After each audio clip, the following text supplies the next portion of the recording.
Hello बच्चों, आज हम लोग स्टार्ट कर रहे हैं chapter chemical reactions and equations. हमने जो है छोटी क्लासेस के अंदर पढ़ा हुआ है कि केमिकल चेंजेस क्या होते हैं।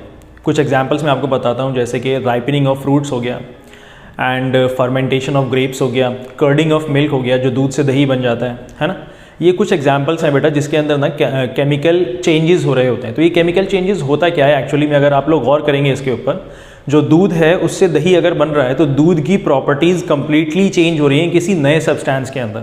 तो केमिकल चेंज क्या होता है? एक ऐसा चेंज जिसके अंदर जो ओरिजिनल सब्सटेंस होता है, जैसे कि इस केस में कर्डिंग ऑफ मिल्क के अंदर जो ओरिजिनल सब्सटेंस है वो मिल्क है, उसका नेचर और उसकी आइडेंटिटी जो है ना पूरी तरीके से बदल जाएगी। या तो फुली चेंज हो जाएगी या फिर पार्शियली चेंज हो जाएगा। उसका नेचर और आइडेंटिटी यानी कि एक नया सब्सटेंस बन जाएगा जिसका नेचर और आइडेंटिटी उसके ओरिजिनल सब्सटेंस से बिल्कुल अलग होगा। इस तरीके के चेंजेस को हम लोग क्या कहते हैं? केमिकल चेंजेस कहते हैं। ठीक है, इसके अंदर कुछ और एग्जांपल्स भी आते हैं, जैसे राइपनिंग ऑफ फ्रूट्स हो गया, कुकिंग ऑफ फूड हो गया, डाइजेशन ऑफ फूड हो गया। जो खाना हम लोग खाते हैं वो हमारे स्टमक में, एब्डोमेन में जो है वो डाइजेस्ट होता रहता है। तो डाइजेशन ऑफ फूड भी क्या है, उसका जो हमारा खाना है उसकी नेचर और उसका आइडेंटिटी जो है कंप्लीटली चेंज हो जाता है। तो ये भी क्या है? एक केमिकल चेंज है। तो केमिकल चेंज क्या होता है? एक ऐसा चेंज जिसके अंदर ओरिजिनल सब्सटेंस की आइडेंटिटी और नेचर कंप्लीटली चेंज हो जाता है या पार्शियली चेंज हो जाता है, उसको हम लोग केमिकल चेंज कहते हैं। अब यही केमिकल चेंज जब भी केमिकल चेंज होता है तो हम लोग क्या कहते हैं कि वहाँ पे ना कोई केमिकल रिएक्शन हो रहा है। Whenever there is a chemical change occurs we say that there is a chemical reaction happening और chemical reaction has taken place. ठीक है, अब देखो एक बात आपको ध्यान रखनी है कि जब भी केमिकल रिएक्शन होता है ना तो वहाँ पे हमेशा कोई ना कोई नया सब्सटेंस बनेगा जिसकी प्रॉपर्टी अपने ओरिजिनल सब्सटेंस से बिल्कुल ही हटके होंगी। ठीक है, देखो यहाँ पे लिखा हुआ है chemical reaction always creates a new substance with completely new properties. मैं आपको एक एग्जांपल देता हूँ। सपोज करिए कि दो आपके पास ना सब्सटेंसेस हैं, हाइड्रोजन और ऑक्सीजन। हाइड्रोजन एक इनफ्लेमेबल गैस है, अगर इसको ज़रा सा भी टेम्परेचर मिला तो ये एकदम से जो है बर्स्ट होता है, एकदम से जो है वो आग को पकड़ लेता है ना, कंबस्टिबल सब्सटेंस है। और ऑक्सीजन क्या है? एक आग को सपोर्ट करने वाली चीज़ है ना, कंबशन को सपोर्ट करता है बहुत ज़्यादा।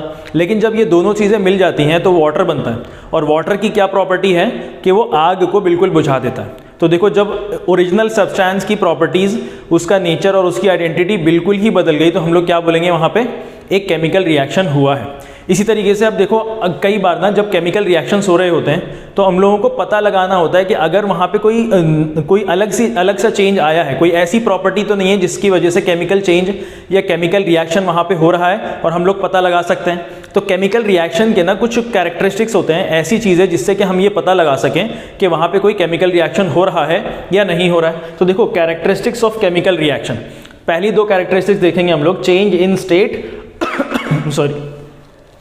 Change in colour.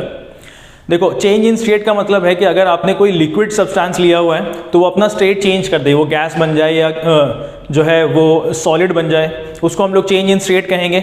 और दूसरा चेंज इन कलर का मतलब आपने कोई कलरलेस सब्सटेंस लिया था और वो अपना कलर चेंज कर रहा है, येलो बना रहा है, पिंक बना रहा है, ग्रीन बना रहा है या फिर ब्राउन बना रहा है, वो अपना कलर चेंज कर रहा है। तो हम लोग अगर ये दो चीज़ें ऑब्जर्व करेंगे तो हम लोग बोलेंगे कि हाँ वहाँ पे कोई ना कोई केमिकल रिएक्शन हुआ है। इन दोनों कैरेक्टरिस्टिक्स के बेसिस पे ना आपके टेक्स्ट बुक के अंदर एक एग्जाम्पल दिया हुआ है। तो देखो यहाँ पे एग्जाम्पल क्या है, मैंने एक टेस्ट ट्यूब के अंदर ना लेड नाइट्रेट एक केमिकल लिया हुआ है और इस टेस्ट ट्यूब के अंदर मैं ऊपर से पोटेशियम आयोडाइड को ऐड कर रहा हूँ। अब जैसे हम लोगों ने इन दोनों चीज़ों को टेस्ट ट्यूब के अंदर ऐड किया तो मैं यहाँ पे क्या नोट करता हूँ कि ये जो पूरा केमिकल है ना अंदर, ये पहले कलरलेस था। लेड नाइट्रेट पहले क्या था? कलरलेस था ये। लेकिन अब जब ये दोनों मिक्स हो गए तो इसका कलर ना येलो हो गया, पूरे सॉल्यूशन का कलर क्या हो गया? येलो हो गया। यहाँ पे मैंने क्या नोट करा कि चेंज इन कलर हो गया। इसका मतलब क्या है? यहाँ पे कोई ना कोई केमिकल रिएक्शन हो रही है। मैं यहाँ पे एक चीज़ और नोट करता हूँ कि नीचे टेस्ट ट्यूब के नीचे के हिस्से में ना कुछ नमक जैसी चीज़ जम रही है, कोई नमक जैसी चीज़ जम रही है। इसको हम लोग ना पीपीटी कहते हैं, प्रेसिपिटेट कहते हैं, आगे चैप्टर के अंदर आएगा। प्रेसिपिटेट कहते हैं, यानी कि मैंने जो है ना जो केमिकल्स लिए थे लिक्विड फॉर्म में लिए हैं दोनों, ये दोनों केमिकल्स मैंने लिक्विड फॉर्म में लिए हैं, लेकिन नीचे की तरफ ना कोई सॉलिड या नमक जैसी चीज़ जिसको सॉलिड कहते हैं हम लोग, वो अपना स्टेट चेंज कर रहा है। जो दोनों लिक्विड्स लिए हमने, लेकिन वो अपना क्या कर रहा है? स्टेट चेंज कर रहा है। तो ये हम क्या पहचान लिया? यहाँ पे हमने ऑब्जर्व किया कि चेंज इन स्टेट हो रहा है। हम क्या बोल सकते हैं यहाँ पे कि केमिकल रिएक्शन हो रही है। इसके थर्ड और फोर्थ कैरेक्टरिस्टिक्स को देखेंगे। देखिए थर्ड, या तो वहाँ पे कोई ना कोई गैस रिलीज हो सकती है, इवोल्यूशन ऑफ गैस हो सकता है, या फिर चेंज इन टेम्परेचर भी हो सकता है। देखो इन दोनों को मद्देनजर रखते हुए आपकी टेक्स्ट बुक में एक एग्जाम्पल दिया हुआ है, बहुत ही अच्छा एग्जाम्पल है। देखो एग्जाम्पल क्या है, आपने एक फ्लास्क के अंदर ना कुछ जिंक के ग्रैन्यूल्स लिए हैं, जिंक के छोटे छोटे से टुकड़े लिए हुए हैं। जिंक एक मेटल होता है, ठीक है। अब उसके अंदर आप ना कोई भी डाइल्यूट एसिड डाल रहे हैं, जैसे कि हाइड्रोक्लोरिक एसिड हो गया, सल्फ्यूरिक एसिड हो गया। डाइल्यूट एसिड आपने डाल दिया, डाइल्यूट का मतलब कि वो कॉन्सेंट्रेटेड नहीं है, स्ट्रॉन्ग नहीं है, उसके अंदर पानी मिला हुआ है, ठीक है। अब डाइल्यूट एसिड जैसे आप इसके अंदर डालेंगे तो आप सबसे पहले तो एक चीज़ नोट करेंगे कि ये जो फ्लास्क है ना, ये बाहर की तरफ से ना बहुत ज़्यादा टेम्परेचर इसका हाई हो जाएगा, यानी कि हीट अप हो जाएगा। इसका फ्लास्क का ये जो फ्लास्क है बाहर से अगर आप इसको छू के देखेंगे तो ये फ्लास्क ना बाहर से गर्म हो जाता है, यानी कि यहाँ पे इसका टेम्परेचर चेंज हो रहा है।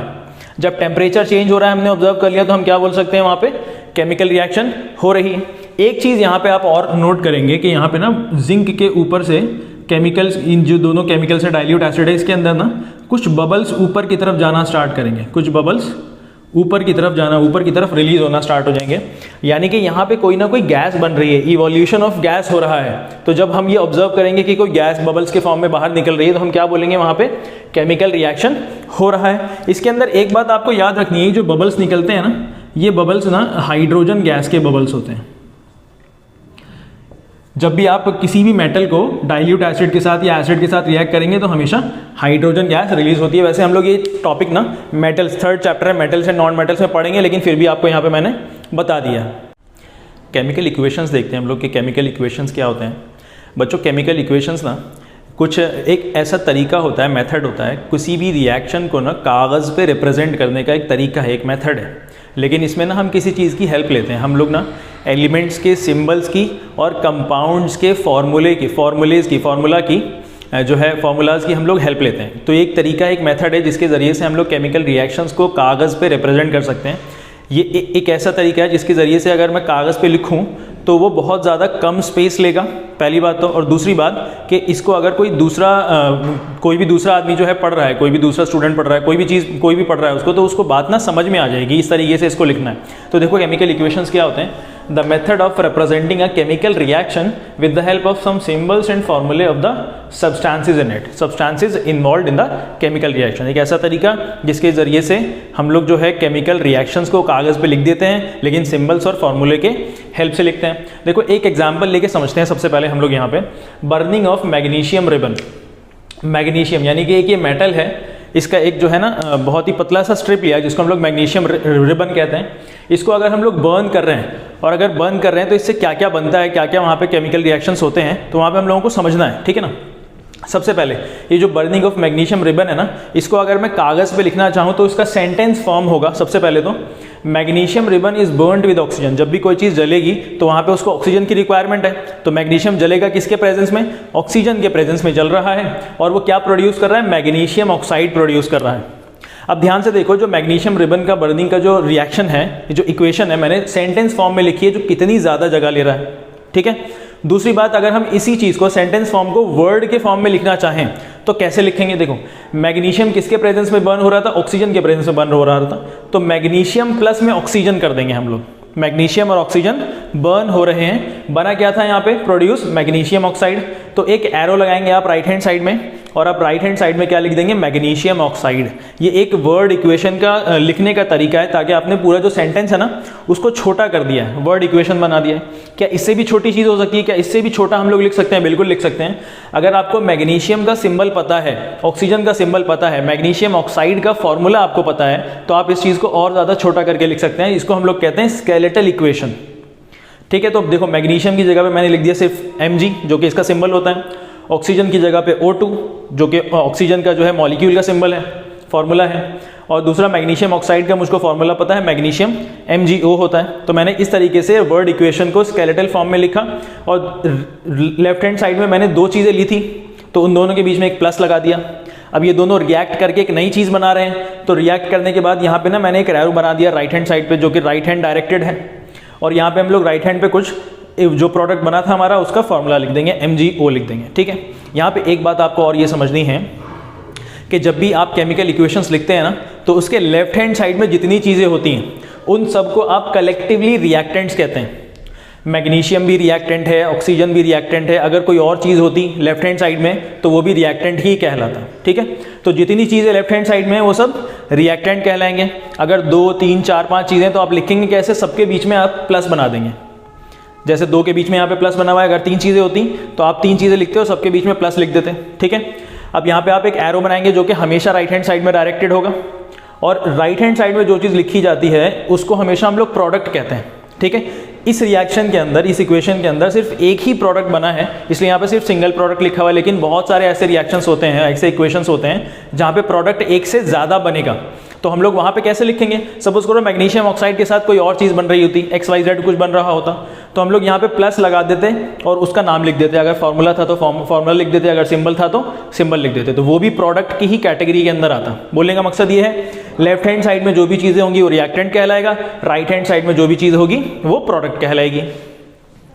अब देखो ध्यान से, ये जो इक्वेशंस हमने लिखी है ना, ये 2 तरीके की हो सकती है केमिकल इक्वेशंस। पहला, ये अनबैलेंस्ड हो सकती हैं, या फिर दूसरा ये बैलेंस्ड केमिकल इक्वेशंस हो सकती हैं। देखो ध्यान से, यही वाला इक्वेशन एक बार हम लोग ना काउंट करेंगे कि मैग्नीशियम के कितने एटम्स हैं इस इक्वेशन के अंदर लेफ्ट हैंड साइड में। देखो मैग्नीशियम हमको ना सिंगल ही दिख रहा है यहाँ पे लेफ्ट हैंड साइड में, और राइट हैंड साइड में मैग्नीशियम कितना है, एक ही है। यानी कि मैग्नीशियम के एटम्स तो दोनों तरफ, राइट हैंड साइड में और लेफ्ट हैंड साइड में दोनों तरफ बराबर हैं।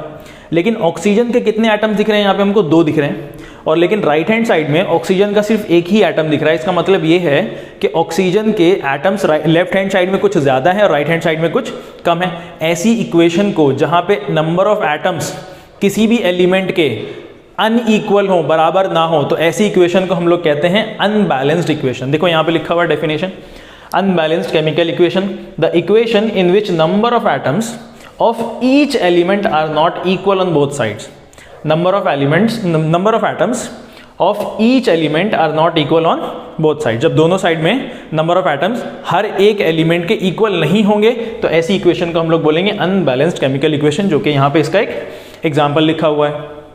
ठीक है, अब दूसरी तरीके का केमिकल इक्वेशन कौन सा होता है, बैलेंस्ड केमिकल इक्वेशन। अगर यहाँ पे अनइक्वल, नॉट इक्वल नंबर थे, तो यहाँ पे इक्वल नंबर ऑफ एटम्स होंगे ईच एलिमेंट के, दोनों साइड्स में। देखो, the equation in which number of atoms of each element are equal on both sides. दोनों साइड में नंबर ऑफ एटम्स हर एक एलिमेंट के बराबर होने चाहिए, तब ऐसी इक्वेशन को हम लोग क्या बोलेंगे, बैलेंस्ड केमिकल इक्वेशन बोलेंगे। एक एग्जांपल देखो यहाँ पे लिखा हुआ है, अभी हमने थोड़ी देर पहले जब कैरेक्टरिस्टिक्स ऑफ केमिकल रिएक्शन पढ़ रहे थे तो वहाँ पे हमने वहाँ पे एक चीज़ देखी थी, फ्लास्क के अंदर मैंने जिंक ग्रेन्यूल्स लिए थे और वहाँ पे एक डाइल्यूट एसिड डाला था, तो वो एसिड हाइड्रोक्लोरिक एसिड भी हो सकता है, सल्फ्यूरिक एसिड भी हो सकता है। मैंने इस बार रिएक्शन आपको करके दिखाइए, इक्वेशन लिख के दिखाइए।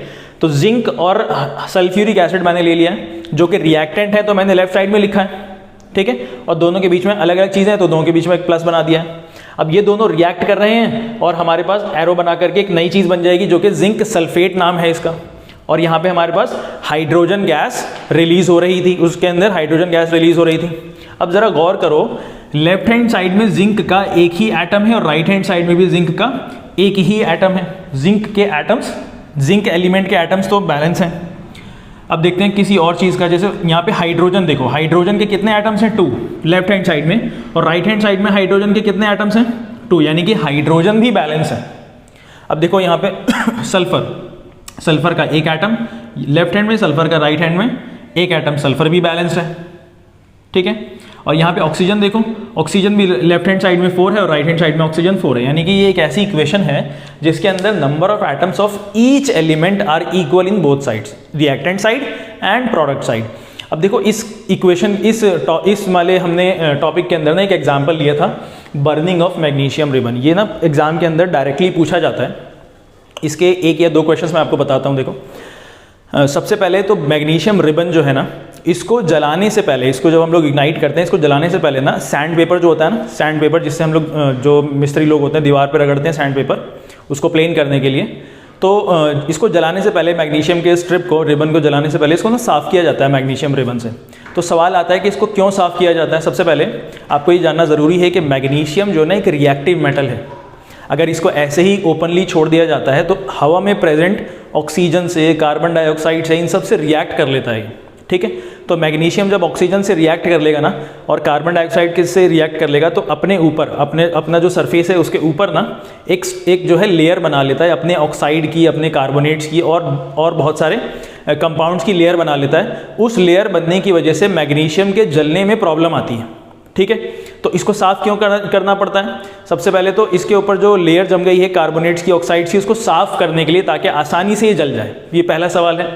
दूसरा सवाल ये है कि जब मैग्नीशियम जलता है तो वहाँ पे ना आप क्या ऑब्जर्व करते हैं? तो सबसे पहली चीज़ वहाँ पे ये ऑब्जर्व किया जाता है, जब भी मैग्नीशियम जलेगा ना तो बहुत तेज़ वाइट कलर की, बहुत ज़्यादा ब्राइट वाइट कलर की ना लाइट प्रोड्यूस होती है, डैजलिंग वाइट लाइट प्रोड्यूस होती है। तो ये बात आप लोग याद रखेंगे।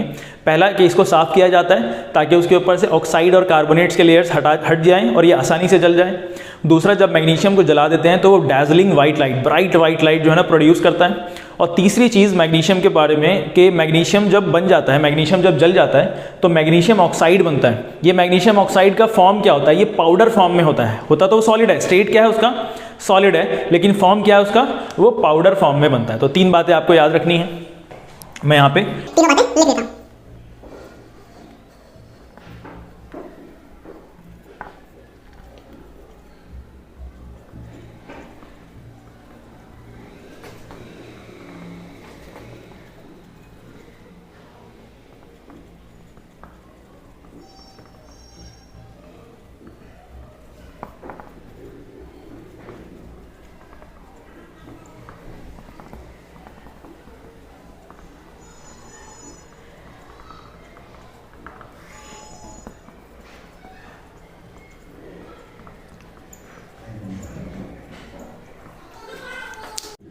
बच्चों, इक्वेशंस को ना बैलेंस करना बहुत ज़रूरी है। इक्वेशंस को अगर हम लोग बैलेंस नहीं करेंगे ना तो हमारे पास जो इन्फॉर्मेशन है वो इनकम्प्लीट है। इक्वेशन अगर बैलेंस नहीं होती है ना तो वो ये बताता है कि रिएक्शन होने के दौरान में कुछ ना कुछ मास जो है ना लॉस हो गया है, जो कि पॉसिबल ही नहीं है। मास लॉस कभी नहीं हो सकता, क्योंकि 9th क्लास के अंदर हम लोगों ने ये पढ़ा है कि मास जो है ना हमेशा केमिकल रिएक्शन के दौरान में कंजर्व्ड रहता है। कंजर्वेशन ऑफ मास एक लॉ था हमारा, वो ये कहता है कि भाई जब भी केमिकल रिएक्शन होगा ना तो रिएक्टेंट साइड में और प्रोडक्ट साइड में उन एटम्स का जो मास है, एलिमेंट्स का मास है ना, वो कंजर्व्ड रहता है, कभी भी खोएगा नहीं, इधर उधर जाएगा नहीं, ठीक है। तो बैलेंसिंग करना ना बहुत ज़्यादा ज़रूरी है। सवाल ये पैदा होता है कि बैलेंसिंग करना ज़रूरी क्यों है? तो यहाँ पे देखो एक नंबर का सवाल ये आ सकता है, why balancing is necessary to satisfy the law of conservation of mass. ये 9th क्लास में हम लोगों ने पढ़ा हुआ था, लॉ ऑफ कंजर्वेशन ऑफ मास को सेटिस्फाई करने के लिए। अब देखो बैलेंसिंग करने के लिए ना बहुत सारे अलग अलग मेथड्स हैं। 9th क्लास के अंदर एक छोटा सा हिट एंड ट्रायल मेथड है जिसको हम लोगों को समझना है। यहाँ पे मैंने कुछ मेथड्स लिखे, कुछ स्टेप्स लिखे हैं इसके अंदर। यहाँ पे मैं इसको समझाऊंगा नहीं, एक एक करके पढ़ाऊंगा नहीं, लेकिन हम लोग एक एग्जाम्पल देखेंगे और एक एक स्टेप ना इसका हम लोग फॉलो करेंगे। हम देखते हैं कि वो इक्वेशन ना हम लोग इस स्टेप के इन स्टेप्स को फॉलो करने की वजह से हमारा इक्वेशन बैलेंस हो रहा है या नहीं हो रहा है। देखो यहाँ पे मैंने एक एग्जाम्पल लिया हुआ है, आयरन प्लस में water gives iron oxide and hydrogen gas. देखो ये जो लेफ्ट वाले हैं ना इनको रिएक्टेंट्स कहते हैं और जो राइट हैंड साइड वाले हैं उनको प्रोडक्ट्स कहते हैं। देखो यहाँ पे हमने 2 चीज़ें ली हुई हैं, दो सब्सटेंसेस लिए हैं तो दोनों के बीच में प्लस बना दिया है। राइट हैंड साइड में जो प्रोडक्ट्स हैं उनमें भी 2 सब्सटेंसेस आ गए हमारे पास, तो उसके बीच में भी हम लोगों ने एक प्लस बना दिया, ठीक है। अब देखो सबसे पहला स्टेप पढ़ेंगे हम लोग, start balancing with compound that contains maximum number of atoms. अब इस पूरी रिएक्शन के अंदर ना हम लोगों को उस कंपाउंड से स्टार्ट करना है जिस कंपाउंड के अंदर सबसे ज़्यादा यानी कि मैक्सिमम नंबर ऑफ एटम्स होंगे, मैक्सिमम नंबर ऑफ एटम्स होंगे। अब वो ना रिएक्टेंट साइड में भी हो सकता है और प्रोडक्ट साइड में भी हो सकता है, इससे मैटर नहीं करता कि वो कौन सी साइड में है। अब हम लोग देखेंगे कि रिएक्टेंट साइड में, प्रोडक्ट साइड में सबसे ज़्यादा नंबर ऑफ एटम्स वाला कौन सा कंपाउंड है। देखो यहाँ पे हम लोगों को दिख रहा है एक तो वाटर है जिसके अंदर 2 प्लस में 1, यहाँ पे 3 एटम्स वाला एक कंपाउंड है, ठीक है ना। लेकिन इससे भी ज़्यादा वाला कोई कंपाउंड है जो कि प्रोडक्ट साइड में है 3 और 4, यानी कि यहाँ पे 7 एटम्स हैं एक ही कंपाउंड के अंदर। तो हम लोग इसको डिसाइड कर लेंगे। सबसे पहले आयरन ऑक्साइड को हम लोगों को चूज़ करना है, ठीक है। हम लोग ये कंपाउंड सेलेक्ट कर लिया है, इसी से बैलेंसिंग स्टार्ट करनी है। लेकिन इसके आगे भी कुछ लिखा हुआ है, select the element which has maximum number of atoms. अब वो कंपाउंड जिसको हमने सेलेक्ट कर लिया उसके अंदर हम लोग वो एलिमेंट सेलेक्ट करेंगे जिसके एटम्स सबसे ज़्यादा हों। देखो आयरन एक एलिमेंट है और ऑक्सीजन एक एलिमेंट है। आयरन के इसके अंदर कितने एटम्स हैं? 3 एटम्स हैं। ऑक्सीजन के इसके अंदर कितने एटम्स हैं? 4 एटम्स हैं। तो हम लोग कौन सा एलिमेंट सबसे पहले बैलेंस करना स्टार्ट करेंगे? ऑक्सीजन वाला एलिमेंट बैलेंस करना स्टार्ट करेंगे, क्योंकि इसके अंदर मैक्सिमम नंबर ऑफ एटम्स किसके हैं, ऑक्सीजन वाले एलिमेंट के हैं। तो सबसे पहले हम लोग स्टेप नंबर 1 को फॉलो कर लेते हैं, ठीक है, गलत हो गया। स्टेप नंबर 1 को हम लोगों ने फॉलो करा और हम लोगों ने डिसाइड कर लिया कि आयरन ऑक्साइड के अंदर भी हम लोग ऑक्सीजन को बैलेंस करना स्टार्ट करेंगे। अब देखो ऑक्सीजन राइट हैंड साइड में ना हमारे पास 4 है, राइट हैंड साइड में ऑक्सीजन हमारे पास 4 है, लेकिन लेफ्ट हैंड साइड में आप देखिए ध्यान से, ऑक्सीजन लेफ्ट हैंड साइड में हमारे पास सिर्फ 1 है। तो हम लोग सबसे पहले ऑक्सीजन को बैलेंस करेंगे। हमारा सेकंड स्टेप क्या है, multiply the same atom of other side with appropriate coefficient to balance. इसी एटम के जो इसी एटम का multiply the same atom of other side, हाँ इस एटम के दूसरे साइड में जो एटम्स है ना, ये सेम एलिमेंट सेम एटम जो दूसरे साइड में है उसको हम लोग अप्रोप्रिएट कोफिशिएंट नंबर से, अप्रोप्रिएट नंबर से ना मल्टीप्लाई करेंगे। देखो यहाँ पे जो लिखा हुआ है उसको समझाता हूँ मैं। सबसे पहले Fe प्लस में हाइड्रोजन सॉरी वाटर है, ये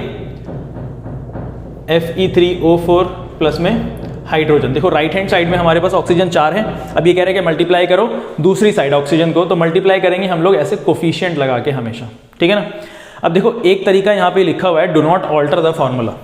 यहाँ पे एक बात बहुत ही नोट करने वाली है कि हम लोग जब भी ये कोफिशिएंट से मल्टीप्लिकेशन करेंगे ना, तो फॉर्मूला बिगड़ना नहीं चाहिए, फॉर्मूला खराब नहीं होना चाहिए। जो वाटर का फॉर्मूला है ना वो एज इट इज़ रहना चाहिए। देखो कौन सी चीज़ें नहीं करनी है, अगर हमने वाटर लिया हुआ है तो हम लोग ऑक्सीजन को यहाँ पे 4 से मल्टीप्लाई नहीं कर सकते, ठीक है, या फिर हम लोग ऐसे H2O और हम लोग ऐसे यहाँ पे नीचे ऐसे इसको नहीं कर सकते, ठीक है ना। इसको करने की वजह से क्या हो गया, मेरा फॉर्मूला ही ऑल्टर हो गया, फॉर्मूला ही बिगड़ गया। यहाँ पे भी इसको नीचे करने की वजह से फॉर्मूला बिगड़ गया। जब भी हम लोग यहाँ पे नीचे नंबर्स लिखते हैं ना, इसको कहते हैं सबस्क्रिप्ट। और यहाँ पे इसने क्या बोला है कि कोफिशिएंट लगाना है हमेशा। अगर आप लोग मैथ्स पढ़ रहे हैं तो कोफिशिएंट का आपको मतलब पता होना चाहिए कि जो भी आपके पास वेरिएबल्स हैं उसके लेफ्ट हैंड साइड में एक नंबर आता है, ठीक है। तो ये दोनों काम हम लोग नहीं कर सकते हैं ना, बिग क्रॉस। तो क्या काम करा हमने, कोफिशिएंट में 4 लगा दिया, ठीक है। अब ऐसा भी नहीं कर सकते, देखो यहाँ पे एक H2 है ना, तो 4 मल्टीप्लाई O भी नहीं कर सकते हम लोग। इससे क्या हो गया कि हमारा फॉर्मूला ऑल्टर हो गया। तो कहाँ पे हम लोग कोफिशिएंट लगाएंगे, पूरे फॉर्मूले के बाहर में एक कोफिशिएंट लगा देंगे, ठीक है। ये पहला स्टेप हमारा फॉलो हो गया। अब देखो हम लोगों ने यहाँ पे ना ऑक्सीजन को तो बैलेंस कर लिया, ऑक्सीजन राइट हैंड साइड में भी 4 हो गया और ऑक्सीजन लेफ्ट हैंड साइड में भी 4 हो गया। कैसे पता लगा हमको 4 हो गया, देखो यहाँ पे ना ऑक्सीजन के नीचे 1 है जो कि हमको दिख नहीं रहा। 1 जो है ना एक ऐसा सबस्क्रिप्ट है जो हो लिखा हुआ है नहीं लिखा हुआ है कोई फर्क नहीं पड़ता, तो नहीं लिखा हुआ ही होता है अक्सर। अब इस 4 को हम लोग कैसे काउंट करेंगे कि ऑक्सीजन यहाँ पे 4 हो गए, ये 4 को ना 1 से मल्टीप्लाई करेंगे हम लोग, तो 4 1 4 होता है, यानी कि ऑक्सीजन हमारे पास यहाँ पे 4 हो गए हैं। हमें अब कोई प्रॉब्लम नहीं है, ऑक्सीजन हमने बैलेंस कर दिया है। अब आगे देखो क्या लिखा है, follow the same procedure with other elements. अब हम लोग अदर एलिमेंट्स और भी जितने एलिमेंट्स अवेलेबल है ना हमारी इक्वेशन के अंदर, उसके साथ भी हम लोग यही प्रोसीजर जो है ना फॉलो करेंगे, ठीक है। अब मैं डायरेक्टली स्टेप्स नहीं लिख रहा, डायरेक्टली देखो अब हमने ऑक्सीजन को तो बैलेंस कर दिया। अब हमारे पास 2 एलिमेंट्स बाकी हैं, एक तो आयरन बाकी है और एक हाइड्रोजन बाकी है। तो मैं ये करता हूँ कि हाइड्रोजन के एटम्स ना अब मुझे ज़्यादा दिख रहे हैं। देखो लेफ्ट हैंड साइड में हाइड्रोजन हमारे पास ना 8 हो गया, 4 2 8 हो गया, और यहाँ पे हमारे पास हाइड्रोजन क्या है, सिर्फ 2 है, ठीक है। और आयरन कितने हैं हमारे पास, 3 है। तो हमारे पास कौन से मैक्सिमम नंबर ऑफ एटम्स हो गए, अब हाइड्रोजन के मैक्सिमम नंबर ऑफ एटम्स हो गए। तो हम लोग हाइड्रोजन को बैलेंस करना स्टार्ट करेंगे, ठीक है ना। हमारे पास लेफ्ट हैंड साइड में हाइड्रोजन कितने हैं, 8 है, तो हम लोग बैलेंस करेंगे। अब उसके अदर साइड में हाइड्रोजन को 8 बनाएंगे, अदर साइड में हाइड्रोजन को 8 बनाना है। देखो हाइड्रोजन यहाँ पे अदर साइड में पहले से 2 है, तो इसको 8 करने के लिए मैं 4 से इसको भी मल्टीप्लाई कर दूंगा। देखो हाइड्रोजन मेरे पास यहाँ पे बैलेंस हो गया है, ठीक है ना। हमने जो है फॉर्मूला को भी ऑल्टर नहीं किया, ठीक है। अब फिर से यही प्रोसीजर हम लोग दूसरे एलिमेंट्स के साथ करेंगे। कौन सा एलिमेंट बचा है हमारे पास, आयरन बचा है। अब राइट हैंड साइड में आयरन मेरे पास कितना है, 3, और लेफ्ट हैंड साइड में आयरन कितना है हमारे पास, सिंगल है, एक ही है। तो इसको हम लोग 3 बनाने के लिए क्या करेंगे, नेक्स्ट स्टेप में हम लोग आयरन को 3 से मल्टीप्लाई कर देंगे एज अ कोफिशिएंट, और हमारे पास ये इक्वेशन बैलेंस हो जाएगी, ठीक है। ये हमारे पास एक बैलेंस्ड इक्वेशन आ गई। लास्ट में हम लोगों को क्या करना है, फाइनली चेक द करेक्टनेस। हम लोग जो है करेक्टनेस इस इक्वेशन की उसको चेक कर लेंगे। देखो लेफ्ट हैंड साइड में हमारे पास आयरन 3 है, राइट हैंड साइड में भी 3 है। लेफ्ट हैंड साइड में हाइड्रोजन कितने हैं, 4 2 8 है, तो राइट हैंड साइड में भी 4 2 8 हाइड्रोजन है। लेफ्ट हैंड साइड में ऑक्सीजन कितने हैं, 4 1 4 ऑक्सीजन है, और यहाँ पे हमारे पास कितने ऑक्सीजन है, 4, यानी कि हमारे पास ये इक्वेशन बैलेंस हो गई। ये एक हिट एंड ट्रायल का तरीका है जिसके अंदर हम लोग स्मॉलेस्ट होल नंबर को मल्टीप्लाई करके कोशिश करते हैं कि बैलेंस हमारी इक्वेशन हमारी बैलेंस हो जाए। इससे पहले हमने मैग्नीशियम रिबन का एक बर्निंग वाला इक्वेशन किया था। मैं ये चाहता हूँ कि आप लोग उसको खुद से अटेम्प्ट करें। वैसे तो बहुत ही ईजी है, लेकिन अपने आप करने की कोशिश करो, देखो आपसे हो रहा है कि नहीं। और दूसरी बात ये है कि आपके ना टेक्स्ट बुक के अंदर बहुत सारे ऐसे इक्वेशंस हैं, क्वेश्चंस के फॉर्म में दिए हुए हैं, जो कि आप लोग ना आसानी से कर सकते हैं। तो उसको आप लोग अटेम्प्ट करो, देखो हो रहा है कि नहीं हो रहा है। बच्चों, कई बार ना जब हम लोग केमिकल इक्वेशंस को लिखते हैं तो हम लोग चाहते हैं कि उस केमिकल इक्वेशन के अंदर ना ज़्यादा से ज़्यादा इन्फॉर्मेशन को कन्वे कर दिया जाए, ताकि कोई दूसरा बंदा अगर उसको पढ़े तो उसको ना बात बहुत ज़्यादा प्रिसाइज, कंसाइज, क्लियरली समझ में आ जाए। ठीक है ना।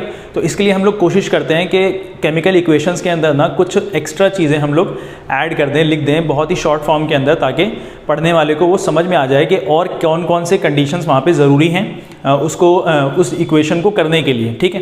तो देखो यहाँ पे हम लोग किसी भी केमिकल इक्वेशन को अगर ज़्यादा इन्फॉर्मेटिव बनाना चाहते हैं तो कुछ ऐसी चीज़ें हैं जो वहाँ पर हम लोग कर सकते हैं। जैसे पहला, वहाँ पे हम लोग ना किसी भी रिएक्टेंट का या प्रोडक्ट का ना फिजिकल स्टेट को मेंशन कर सकते हैं, इंडिकेट कर सकते हैं। जैसे कि हमारे पास कोई भी रिएक्टेंट या सॉलिड है, रिएक्टेंट या प्रोडक्ट है, अगर वो सॉलिड फॉर्म में है तो वहाँ पे हम लोग उसके कंपाउंड के आगे, उसके फॉर्मूले के आगे ना स्मॉल s ब्रैकेट के अंदर हम लोग लिख सकते हैं। और प्रेसिपिटेट के लिए है ना हम लोग PPT लिखते हैं। ठीक है। अगर वो इन केस वहाँ पे प्रोडक्ट ना प्रेसिपिटेट बन रहा हो तो वहाँ पे हम लोग PPT भी लिख सकते हैं। ठीक है। और लिखते ही PPT हैं। सेकंड, अगर लिक्विड है तो उसके आगे हम लोग ना L लगा देंगे स्मॉल। अगर एक्वस सॉल्यूशन है तो वहाँ पे हम लोग ना AQ लगा देंगे स्मॉल ब्रैकेट के अंदर। और एक्वस सॉल्यूशन होता क्या है, जब भी कोई सॉल्यूशन बनता है ना जिसके अंदर वाटर मिक्स होता है तो उसको हम लोग एक्वस सॉल्यूशन कहते हैं। ठीक है। अगर गैस है तो वहाँ पे हम लोग स्मॉल g लिख देंगे ब्रैकेट के अंदर। और कई बार जब प्रोडक्ट बनता है ना जब प्रोडक्ट बनता है तो गैस के लिए ना हम लोग कई बार मोस्टली मैनी टाइम्स ऐसा होता है कि हम लोग वहाँ पे सिर्फ एक ऊपर की तरफ ना एरो बना देते हैं इस तरीके से। ठीक है। तो हम लोग अगर इन इन्फॉर्मेशंस को, इन चीज़ों को वहाँ पे इंडिकेट कर देंगे सॉरी, तो वहाँ पे ना ज़्यादा से ज़्यादा इन्फॉर्मेशन कन्वे हो सकता है। अभी मैं एग्जांपल भी दूंगा आपको। देखो और क्या इंडिकेट कर सकते हैं हम लोग, कुछ कंडीशंस को भी इंडिकेट कर सकते हैं। जैसे कि किस टेम्परेचर पर ये रिएक्शन हो रही है, किस प्रेशर पे ये रिएक्शन हो रही है, या फिर किस कैटलिस्ट के प्रेजेंस में ये काम हो रहा है। बेटा कैटलिस्ट क्या होता है, एक ऐसा सब्सटेंस होता है जो कि रिएक्शन को ना फास्ट कर देता है, स्पीड अप कर देता है, रेट ऑफ रिएक्शन को इंक्रीज कर देता है और अपने आप को कंज्यूम होने भी नहीं देता। वो खुद ना रिएक्शन के अंदर कंज्यूम नहीं होता। जब रिएक्शन हो जाए तो कैटलिस्ट हम लोग एज इट इज वापस निकाल करके रख सकते हैं, लेकिन ये क्या करता है, रिएक्शन को स्पीड अप कर देता है। ठीक है। अब देखो कुछ एग्जाम्पल्स देखे हमने अभी थोड़ी देर पहले ना, आयरन का वाटर के साथ रिएक्शन देखा था हमने कि आयरन ऑक्साइड और हाइड्रोजन गैस बन रही है। अब हम लोग यहाँ पे ध्यान से देखेंगे कि इसके अंदर हम लोग किस तरीके से ज़्यादा इंफॉर्मेशन को कन्वे कर सकते हैं। जैसे कि आयरन है तो वो सॉलिड फॉर्म में लिया गया था, तो मैंने ब्रैकेट के अंदर स्मॉल s लिख दिया है। और जो वाटर है वो गैशियस फॉर्म में नहीं, वो वाटर जो है ना लिक्विड फॉर्म में, हाँ सॉरी, वो वाटर जो है ना गैशियस फॉर्म में ही लिया गया था। देखो आमतौर पे जो वाटर लिया जाता है वो लिक्विड फॉर्म में होता है। ठीक है।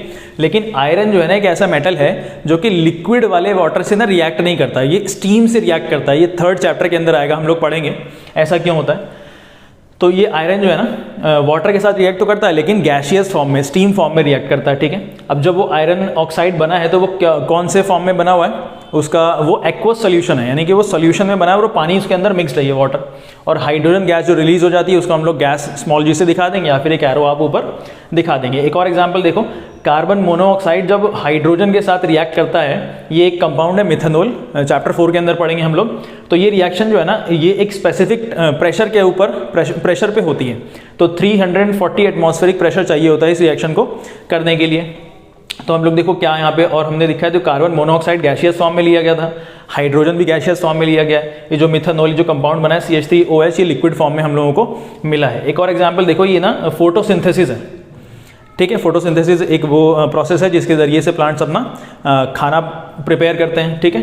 तो कार्बन डाइऑक्साइड ना गैशियस फॉर्म में लेता है वो। ठीक है। और वाटर जो है ना लिक्विड फॉर्म में लेता है वो ज़मीन से, और सनलाइट और क्लोरोफिल की प्रेजेंस में होता है। ठीक है। यहाँ पे जो भी कंडीशंस हैं यहाँ पे हमने उसको यहाँ पे इंडिकेट कर दिया है। अपना खाना बना लेगा, ये C6H12O6 ऑक्सीजन रिलीज कर देगा और वाटर भी रिलीज कर देगा। देखो यहाँ पे ना एक चीज़ आपने गौर करी होगी कि मैंने ऊपर के जो दो ये इक्वेशंस है ना इन दोनों को बैलेंस नहीं किया। हालांकि ये वाला जो बैलेंसिंग ना मैंने आपको सिखा दी, इस इक्वेशन की बैलेंसिंग, इस वाली इक्वेशन की बैलेंसिंग नहीं है। तो आपका काम ये है कि इस इक्वेशन को ना आप बैलेंस करेंगे, ठीक है। और दूसरी बात ये कि इस वाली इक्वेशन को ना मैंने बैलेंस करके दिखा दिया है यहाँ पे, क्योंकि ये इक्वेशन ना आप लोगों से बैलेंस होगी नहीं, ये इक्वेशन ना एज इट इज़ याद करनी पड़ती है, ठीक है ना। तो इसे हम लोग इसी के साथ हम लोग ना इस चैप्टर का ये जो फर्स्ट लेक्चर है इसको कंप्लीट करते हैं। इसका सेकंड लेक्चर भी बहुत जल्दी आप लोगों को मिल जाएगा। कोशिश ये करिए कि एनसीईआरटी के अंदर इन टॉपिक से जो जितना हमने इस वीडियो के अंदर देखा है, इन टॉपिक से रिलेटेड जितने क्वेश्चंस हैं ना उन सबको अटेम्प्ट करो। अगर नहीं आता है तो आप लोग मुझसे पूछ लेना।